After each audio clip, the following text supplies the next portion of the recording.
The train, for its type, is the most powerful vehicle on land.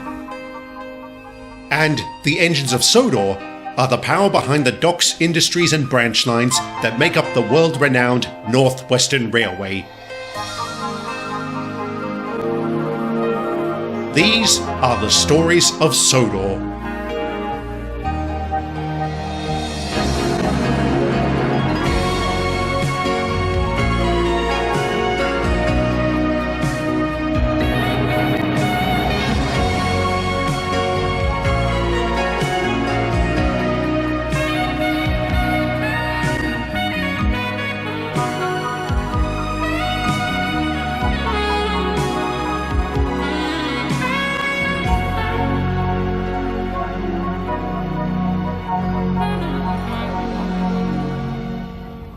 It should go without saying that 1966 was warmly welcomed on Sodor. By this point, we had begun moving on from the events of the previous year and settled into a new normal. We were also kept very busy. On that note, it may surprise you to learn that despite our losses, our performance wasn't adversely affected. Something I failed to clarify in my last batch of stories was that Barry unofficially became Jeffrey's replacement after his rebuild, and when Peter died, Francis took over for him. Both engines were a real asset, but unsurprisingly, only one did all of his jobs without complaint. Oh, the shame of it! Give it a rest, Frank. My name is Francis, you cretin. Seymour, can you please bolt a metal plate over his mouth? I already tried. I couldn't find one big enough. Very droll, Mr. Phillips. I shouldn't have expected sympathy from lowlifes like you. By lowlifes, you mean blokes willing to do their jobs? I mean those without self-respect. You're content to handle dirty trucks because you don't aspire to be any better.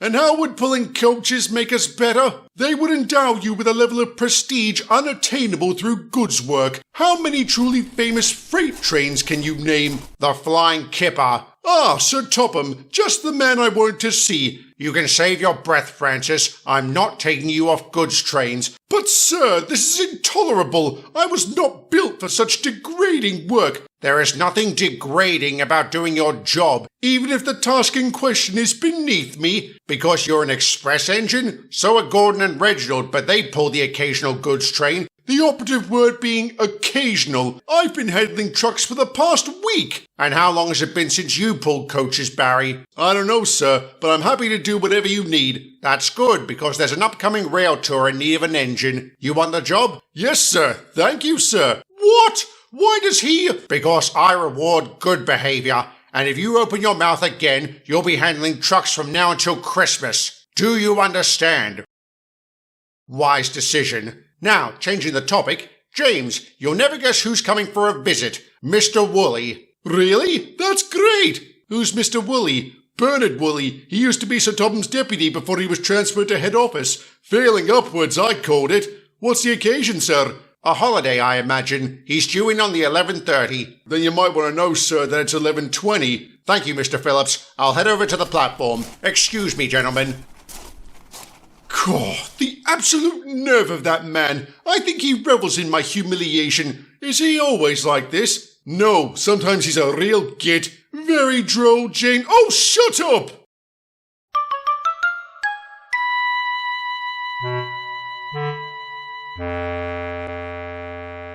Oh, this is wonderful. I feel like I can actually breathe again. Miss the old place, do you? Every day. You're always welcome to come back. Would that I could, but I enjoy London and my work too much. And an interesting document came across my desk the other day with your name on it. I had to read it 3 times to make sure I wasn't hallucinating. Have you told the engines? Not yet. I'm waiting for the right time. I must say, I never thought the day would come. Me neither. But it's for the best. We'll be poor without you, Topham. It's so good to see you. You look great. All right, that's the third good to see you and the second you look great since you arrived. What's on your mind, Bernard? This isn't just a social call, Topham. I probably shouldn't be telling you this, but some other reports have been crossing my desk about you and Sodor. They haven't been kind. What do they say? They claim this region has been suffering from a lack of leadership. This has led to lapses in discipline, negligence, and deficiencies in daily operations. And who's been making these reports?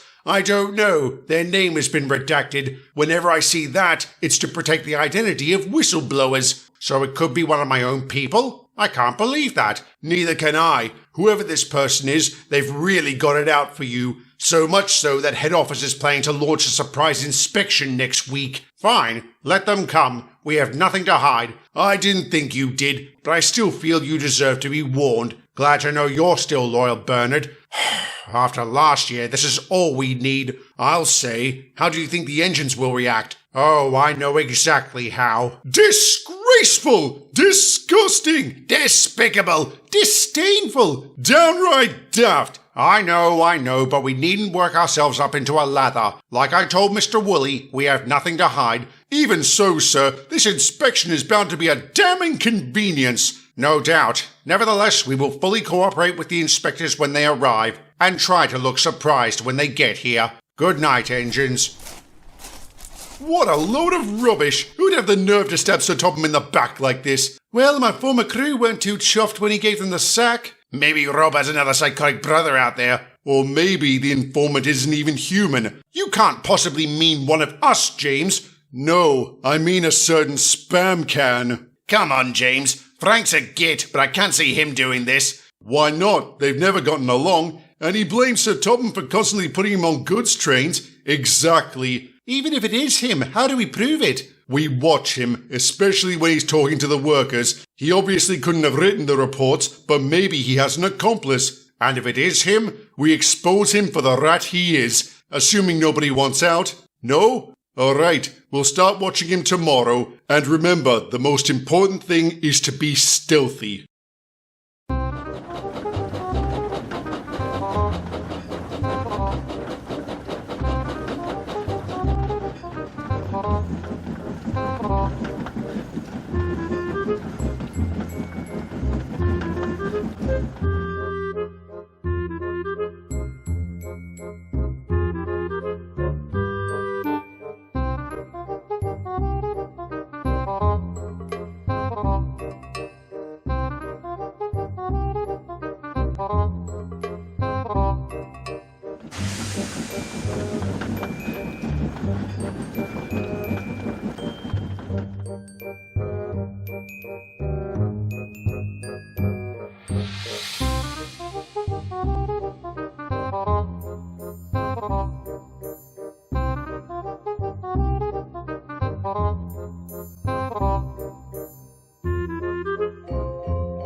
I'm not the spy. Whatever do you mean, Frank? Don't insult my intelligence. I know you've been watching me for the past few days. So much for being stealthy. Try and look at it from our point of view, Francis. I am, and I understand why you would suspect me. You do? Of course. I can't deny Sir Topham and I have a checkered history, but I don't hate the man, even when he gives you degrading jobs. Well, it's not like it's undeserved. Come again? I've been thinking a lot about what Sir Topham said the other day when he gave Barry that rail tour. It was a reward for good behaviour. In hindsight, he was right to do it. Why should he reward my whining and my insubordination? So now you love taking freight? No, but I will keep my disquiet to myself. Maybe then I can work my way into Sir Topham's good graces and take passengers again. In other words, you're hoping you'll be rewarded for good behaviour. What's wrong with that? It misses the point entirely about why we work the way we do.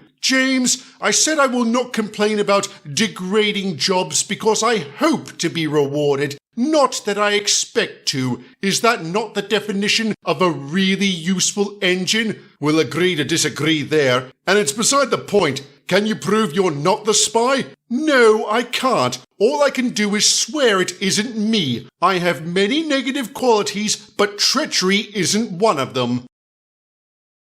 I buy that. Yeah, me too. Alright, it was a stupid thing to do and we're sorry. As you should be. If I was a lesser man, I wouldn't share with you my findings. About what? I don't want to say great minds think alike because that would be an insult, but but it seems we share the same desire to identify this provocateur. You've been looking too? Indeed, I have made several inquiries among the workmen, asking if any of them have been approached by someone requesting information. Have they? Yes, quite a few. They thought nothing of it at the time. Perfectly innocent and reasonable questions, especially for someone new to the railway. New? Relatively speaking, they've been here less than a year. Who is it?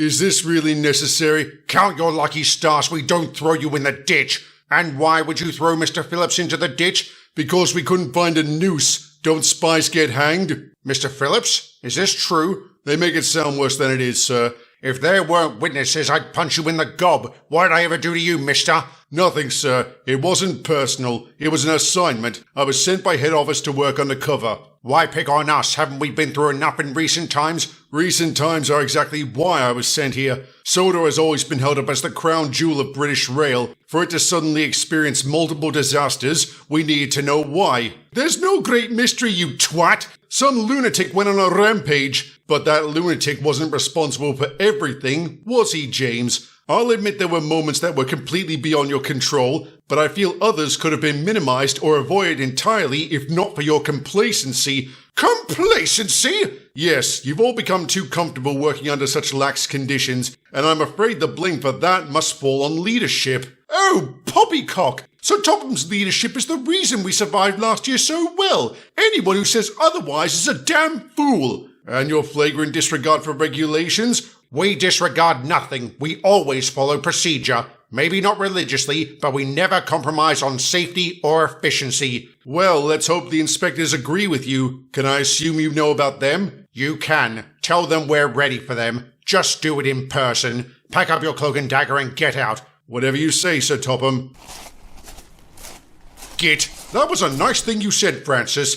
Indeed. Thank you very much. There's no need to thank me, Sir Topham. All I did was tell the truth, nothing more. And I'm so sorry you've had to suffer such an indignity. And I'm sorry you had to suffer the suspicion of your colleagues. You know about that? Mr. Phillips knew how to be stealthy, Henry. You did not. Do you know what I'm going to say next? You'll talk to us later? Got it in one, James. Then you should just talk to me, Sir Topham. It was all my idea. I'm sorry, Francis. It's all right, James. I admire your loyalty. That being said, please bear in mind, gentlemen, that I still hate you. Fortunately, he tempered his wrath long enough to provide a positive statement to the inspectors when they arrived. They spent the next week combing our records and interviewing every animate object on railway grounds. At first, we feared they had some sort of agenda, but it became clear they were looking for the truth, not a scapegoat. Indeed, they were very tactful in their questions and took our answers to heart. Once they had gathered all the facts, they left to file their final report. What it had to say is a story for another day.